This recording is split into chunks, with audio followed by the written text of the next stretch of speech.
ఛానలుకి స్వాగతం. 2025వ సంవత్సరం నవంబర్ 7వ తేదీ శుక్రవారం రోజు కుంభరాశివారు ఒక నీచాన్ని చూస్తారు. ఛీ అనిపిస్తుంది. అయితే కుంభరాశివారి యొక్క దినఫలాలు ఈరోజు ఏ విధంగా ఉన్నాయి? ఎటువంటి నీచాన్ని వీరు చూస్తారు? ఎందుకు వీరికి ఛీ అనిపిస్తుంది? ఈ పూర్తి అంశాల గురించి వీడియోలో క్లుప్తంగా తెలుసుకుందాం. వీడియోలోకి వెళ్లే ముందు మా చిన్న రిక్వెస్ట్ ఏంటంటే, ఇదివరకు మా ఛానల్ని మీరు సబ్స్క్రైబ్ చేసుకోనట్లయితే సబ్స్క్రైబ్ చేసుకోండి. అలాగే పక్కనే ఉన్న గంట సింబల్ మీద ఆల్ అప్డేట్స్ ని క్లిక్ చేయండి. అప్పుడే మేము అప్లోడ్ చేసే ప్రతి వీడియోకి మీకు నోటిఫికేషన్ అనేది వస్తుంది. ఇక వివరాల్లోకి వెళ్తే కనుక కుంభరాశి వారికి ఈ 2025వ సంవత్సరం నవంబర్ 7వ తేదీ శుక్రవారం అనేది ఆలోచనాత్మకంగా, అనుభవాత్మకంగా కొంచెం కలత కలిగించే రోజు.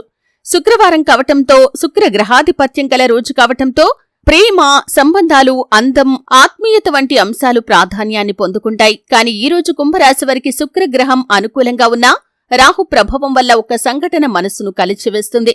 ఉదయం కాఫీ తాగుతుండగానే మనసులో ఏదో చిన్న అనుమానం మెలకువ అవుతుంది. ఏదో సరైంది కాదు అనిపిస్తుంది. మీరు ఎంతో గౌరవంగా చూసే ఒక వ్యక్తి గురించి ఏదో మాట చెవిన పడుతుంది. మీరు గౌరవించే వ్యక్తి అంత గొప్ప వ్యక్తి కాదు అని. ఈ విషయాన్ని మీరు నమ్మలేరు. కాని ఈరోజు సాగిపోతుండగా మీరు ఆ వ్యక్తి యొక్క అసలు నిజస్వరూపాన్ని చూస్తారు. కుంభరాశివారు సాధారణంగా ప్రపంచాన్ని వాస్తవికంగా చూస్తారు. కాని ఈరోజు మీ భావోద్వేగాలు ప్రబలుతాయి. మీరు ఒక నీచ అంటే విలువలేని, అబద్ధపు, వెనక మాటలతో జీవించే వ్యక్తిని, వారి యొక్క నిజ స్వరూపాన్ని చూస్తారు. మీరు మనసులో ఛీ అనకుండా ఉండలేరు. మధ్యాహ్నం సమయానికి ఆ వ్యక్తి చేసిన పనులు కాని, మాటలు కాని మీ ముందుకు వస్తాయి. ఎవరైనా మోసం చేసినా, ఎవరైనా వెనక నుండి మీ గురించి మాట్లాడినా, లేదా మీరు నమ్మిన వ్యక్తి మీ వెనక కుట్ర పన్నినా ఈరోజు ఆ సత్యం మీకు బహిర్గతమవుతుంది. కుంభరాశివారు న్యాయం, ధర్మం, సత్యం మీద నమ్మకం ఉంచే వ్యక్తులు. కాని మీరు చేసే ఆ నీచపు ప్రవర్తన, ఆ చవక మాటలు, ఆ ద్రోహం మీ మనసులో క్షణిక ద్వేషాన్ని కలిగిస్తాయి. మీరు ఇంత తక్కువ స్థాయి ఆలోచన కూడా ఉంటుందా అని ఆశ్చర్యపోతారు. ఆ భావన కేవలం అసహ్యం కాదు, అది ఒక మానసిక వింత. ఒకప్పుడు మీరు మెచ్చుకున్న వ్యక్తి గురించి ఇతనెవరు అని మీకు అనిపిస్తుంది. సాయంత్రం వరకు ఆ ఆలోచన మీలో కొంత బాధను కూడా కలిగిస్తుంది. కాని జ్ఞానం కలిగిన కుంభరాశివారు ఈ సంఘటనను ఒక జీవిత పాఠంగా తీసుకుంటారు. మీరు గ్రహిస్తారు, ప్రతి మనిషి ముఖం అందంగా ఉండకపోవచ్చు, కాని అంతరం మాత్రం మరీ నీచంగా ఉండకూడదు అని. ఈరోజు మీరు మీ చుట్టూ ఉన్నవారిని మరింత జాగ్రత్తగా పరిశీలిస్తారు. ఎవరు నిజంగా మీ మంచిని కోరుకునే వ్యక్తులు, ఎవరు కేవలం తమ ప్రయోజనాల కోసం మీ దగ్గర ఉన్నారో గుర్తించడం ప్రారంభిస్తారు. శుక్రవారం శుక్రగ్రహం అనేది అందం, ప్రేమను సూచించినా ఈరోజు అది అందం వెనక ఉన్న అసత్యం అనే సత్యాన్ని చూపిస్తుంది. ఈరోజు చంద్రుడు కుంభరాశిలోనే సంచరిస్తున్నందువల్ల మీ భావోద్వేగాలు చాలా ప్రబలంగా ఉంటాయి. శనిదేవుడు మీ లగ్నానికి అధిపతి కాబట్టి మీరు సత్యం తెలుసుకోవటంలో ఆలస్యం ఉండదు. రాహు మీ 5వ భావంలో ఉన్నందున ఇతరుల మాయామాటలు త్వరగా బయటపడతాయి.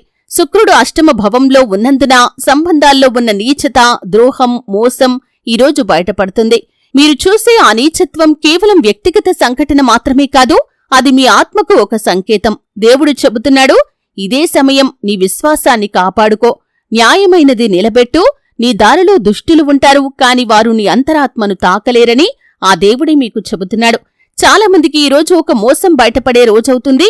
కాని ఇది అంతం కాదు, ఇది కొత్త ఆరంభం. మీరు ఎవరిని నమ్మాలి, ఎవరిని దూరంగా ఉంచాలో తెలిసే రోజది. అయితే ఈరోజు నలుపు లేదా నీలం రంగు దుస్తులు ధరిస్తే శనిదేవుడి అనుగ్రహం మీపై ఉంటుంది. శుక్రగ్రహాన్ని ప్రసన్నం చేసుకోటానికి గంగాజలంతో తులసి ఆకులను స్నానానికి ముందు నీటిలో వేసుకోండి. సాయంత్రం ఓం శనేశ్వరాయ నమః అని మంత్రాన్ని 11 సార్లు జపించండి. చల్లటి నీటిలో కొద్దిగా పాలు కలిపి పాతాలను కడుక్కోవటం ద్వారా మనసు ప్రశాంతమవుతుంది.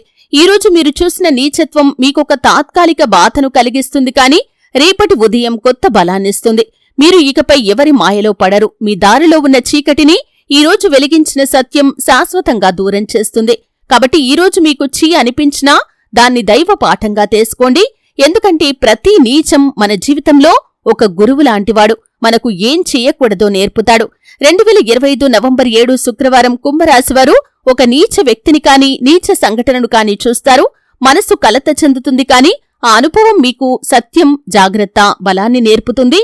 చివరికి మీరు స్ఫూర్తితో ముందుకు సాగుతారు.